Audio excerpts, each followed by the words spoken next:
Log washers are designed to assist in the removal and breaking down of heavy plastic clay, conglomerate, and certain types of soft stone that may be present in gravel, crushed rock or ore.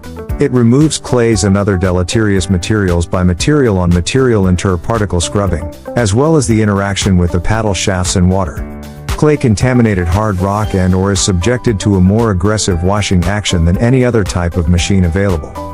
Intermeshing paddle shafts scrub and convey the material over the machine length to the discharge, while dissolved clay and mud contaminates overflow a weir and a water slurry when a log washer is installed at a proper slope.